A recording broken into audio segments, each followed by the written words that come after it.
The recent Okta survey results are in, and as the research firm revealed to the big story last night, there have been notable movements in the trust and approval ratings of the country's top government officials.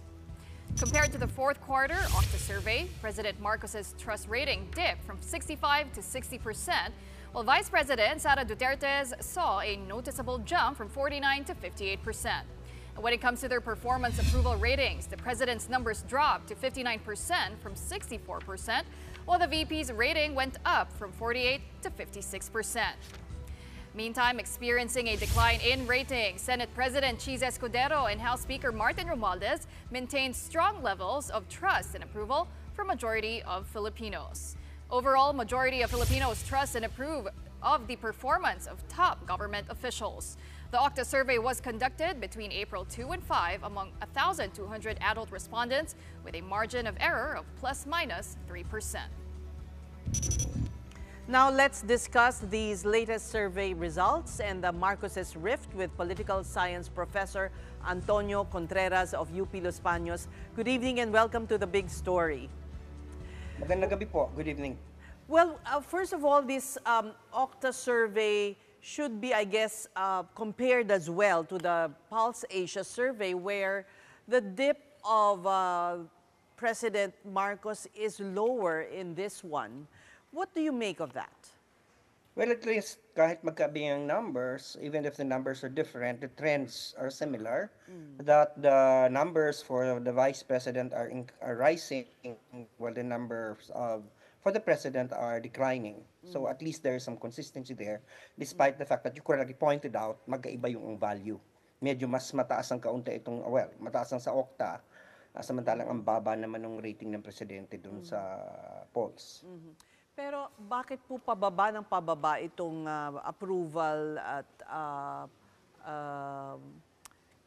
popularity ni President Marcos?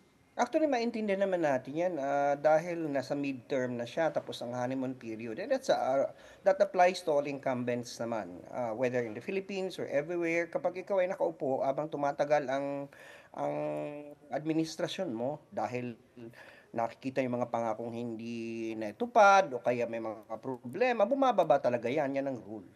Talagang lalo pa nga ang bababa yan pag ano na siya, lame duck na siya, pag towards the later part na ng kanyang panunungkulan. Yan naman po ay talagang andyan, tawag yan, iron law na yan sa performance ng mga incumbents. Kahit naman sa presidente, ganun din nakita natin. Sa Amerika, ganun din ang nangyari sa number ni Joe Biden. So, at nagkaroon din ng epekto kasi itong pangyayari, itong nangyayari sa mga Duterte, na kung saan bukod sa na-impeach si Sara Duterte ay si dating Pangulong Duterte naman ay na-aresta at nandoon na nga nakakulong na sa The Hague. So, siyempre nag-consolidate yung suporta ng mga Duterte base at yan, kaya umaakyat. Pero hindi ito nagyari kay former President Duterte. I was just about to point out. Well, Nasa 80%? May COVID pa. Kakaiba naman kasi yung nangyari noon kasi nung una may COVID at the same time merong iba yung epekto nung time na yon sapagkat ang Marcos supporters at ang Duterte supporters magkaisa. Alalahanin natin sila may alyansa ba nung time na yon. So there is no meaningful opposition at that time. The two bases were together. So that is something that is not normal in Philippine politics, where you had two huge political groupings in alliance with each other. And of course, there is also, so that is something that it should not be used as a basis scientifically because it is an abnormal time. Sir, well, the lower numbers of President Marcos were largely influenced by his lower scores sa Mindanao, which we all know is the stronghold of the Dutertes. Yes, yeah. Exactly. That's what I was saying. Nag-consolidate yung suporta ng mga Duterte sa mga lugar nila. At ang nangyayari kay President Marcos naman kasi alalahanin natin maliban kasi sa Duterte supporters at saka sa Marcos supporters meron din tayong mga pinks at mga dilawan, right? Meron pa dandan pa rin yan. So hindi rin sila pro Marcos talaga. So maliban sa nagko-consolidate ang Duterte base, naandun pa rin yung mga makakampi kay Leni Robredo, yung LP, ng iba ay nananatili pa rin oppose kay Pangulong Marcos. So yun yung the reality of the mathematics of numbers, the arithmetic of the polling. Yes, sir. But aside from that, just based on this latest Okta survey, President Marcos actually fared best among the poorest socio-economic class, na Class E. He got a 66% rating of trust sa kanila. I mean, what does that suggest, in terms of the effectiveness, the popularity of Mr. Marcos, in terms of that particular socio-economic class? Alam mo, sa totoo lang, dapat maging maingat tayo sa pag-interpret ng mga surveys ngayon kasi minsan may mga contradictions.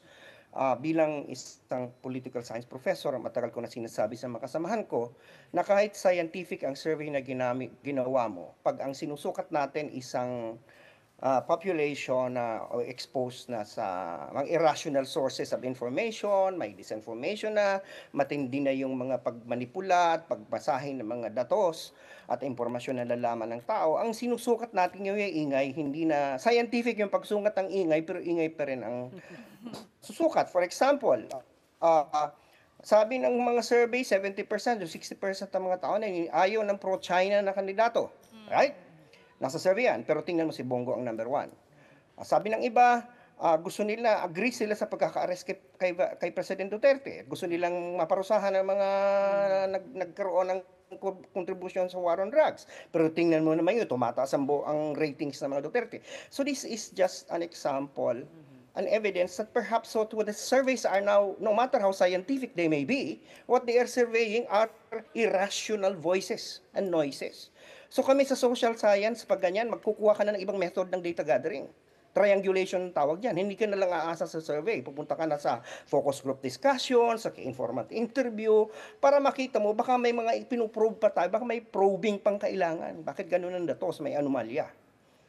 Ang ginagawa natin, sinusukat, napaka one-dimensional lang tinitingnan natin. It's a horse race. It's just trust rating. It's just, approval rating. But we don't understand the nuances, we don't even do cross tabulations na itong mga taong ito, kaya nangunguna si Bongo kasi hindi nila, pagdating na sa mga personalidad, nakakalimutan nila yung issue. So pag ang tao tinanong mo, ayaw niya ng kandidatong pro-China, pero pag ang pinag-uusapan ng mga tao, nalilimutan na nila yon, hindi na nila na-associate sa stand sa China yung mga kandidato. Which means voters don't really, in the final analysis, personality at hindi issue ang kanilang yes. Yes, if you're going to ask them a question on issues, they will reply to influence. issues. But at the end of the day, we'll still be governed by personalities. And that is why it's kind of hard to really just trust surveys that are one-dimensional. We have to really go into other methods. Lalo na sa panahon ngayon na ang social media, matindi na ang disinformation, ang fakery. So kailangan sigurong palitan na rin ang paraan sa pagsusukat ng opinyon ng tao. Sabi ko nga sa social sciences, pag kami yan sa research, gagamit na kami ng ibang method. Hindi na lang kami mag-rely sa survey. Kukuha na yun ang FGD, KII, Okay, ano pang method. Pero Professor, based dun sa sinabi nyo nga na medyo magkasalungat yung mga resulta ng mga iba't ibang survey, napakataas pa rin nung Alyansa Slate sa senatorial survey. Can we say then na lame duck na ba itong administration na ito? Or hindi masyadong indicative ang mga survey sa ganyan? Hindi natin mako-correlate actually sa being a lame duck ang nangyari ngayon na resulta ng pagbaba. Kasi unang-una, hindi nga natin alam ano ba talaga yung factor na nagkukos ng pagbaba? Kasi ang ano natin, wala nga cross tabulations, hindi natin alam yung mga variables na nagkukos nun eh. Alam lang natin nangyayari sa Luzon, nangyayari sa Class ABC, sa mahihirap, pero hindi natin tinitingnan. Pag nag-research ka, di ba may mga dependent variable ka, may mga independent variables ka, di ba? Yun ang anong problema natin doon. Kasi siyempre magastos yan at saka hindi naman interesado kasi ang tao dyan. But don't you think it's going to be interesting to, for example, learn that N% of the voters of the ex-candidate has this opinion on this issue? Mga ganon. Wala tayong ganyan eh. But wouldn't you say, Professor, that the results of looking at previous elections, yung mga resulta ng mga survey, medyo ganun din naman po yung resulta ng halalan mismo, more or Hindi less. Hindi naman kasi importante sa atin. Sa akin kasi personally, it's not important for me to look at the politics as a horse race. We keep on projecting that. I think it's about educating the voters. It's about creating a different kind of awareness. Because every time we feed them that kind of scientific way of measuring irrationality, then irrationality will continue. You know what I'm saying? But if you're going to view sa different lens in understanding political behavior. Baka naman makatulong ang media, makatulong ang mga survey firms para mapalitan ang perspective ng tao. What we're doing right now is surveys, but surveys should not just be an indication of winning and losing. It should also be an indication of the health of the political system. Parang diagnosis din yan kung gaano ka-healthy ang ating political culture, and I think it's not healthy right now. Sana nakikinig ang Pulse Asia, Okta, at SWS. Sana din po. Mga kaibigan ko naman nagpapatakbo ng mga yan, kaya nasasabi ko rin yan sa kanila. And what do they think in your conversations with the heads of Oh the yeah, survey? well, some of them are saying yes, we have to do it. But you see, a lot of them are also demand-driven din kasi eh. Wala amang kandidato hindi rin interesado diyan eh. And therefore, ang dapat na interesado... The funders of the surveys Yeah, themselves just wanna know. ang dapat interesado diyan kayo, ang media. Kasi mas mapapalalim natin ang pag-intindi ng politika. O di, kung sa ganon, subukan pa rin natin, Prof. Yung top 12 ay karamihan ay galing sa administrasyon. Mga siguro 2 lang ang makakapasok na opposition or Duterte, pro-Duterte candidates. What do you make of this? Well, basically kasi talaga naman pag midterms naman kasi ang administrasyon, ang yan may makinarya. You know, in the last 2 weeks of the campaign, it's going to be machinery. So makinarya pa din yan, and the government has at its disposal the machinery, yung Well, briefly, if I may interrupt you, briefly, nagkaroon ng what some would call suction effect. Nagkaroon ng pro-Duterte feelings or sentiments, and medyo nakaangat yung mga ibang PDP laban. So, well, nakaangat sila pero nandun pa rin sila sa labas. You know what I'm saying? Umangat si Bato, but it doesn't change the fact na batagal naman na siyang nasa top 12. Ang mag-ano tayo doon sa baba. Kasi sa baba, actually, umaangat ay si Bam at saka si Kiko.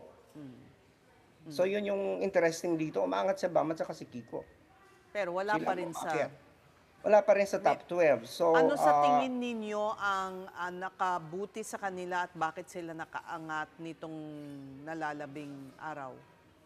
Eh kasi nga, lumalakas din yung suporta ng mga, sabihin na natin, for the lack of a better word, Pink at mga Dilawan. Nagko-consolidate din sila eh. Alam mo itong interesting dito eh. Nagko-consolidate ang Duterte base, nagko-consolidate din yung traditional opposition. Pero mukhang hindi masyadong inspired ang Marcos base eh. Kasi nga midterm election. Tapos wala namang exciting sa mga kandidato, mga narratives, di ba, na alyansa. So they are not as mobilized. There is no issue if at least dito sa Duterte base ang nagmobilize sa kanila yung perceived persecution ng mga Dutertes because of the impeachment of the vice president and the arrest and imprisonment of the former president. So yun yung nagpupush sa kanila na mag-mobilize and rally around the images, their patrons. Ito namang si Bam at saka si Kiko, talagang nakikita na baka may chance, kaya nagmo-mobilize din. Yung mga Marcos loyalists, siguro nakikita nila, siyam naman dyan ang naandyan na. I think kampante sila. All right, we thank you so much for your time. Political scientist Antonio Contreras.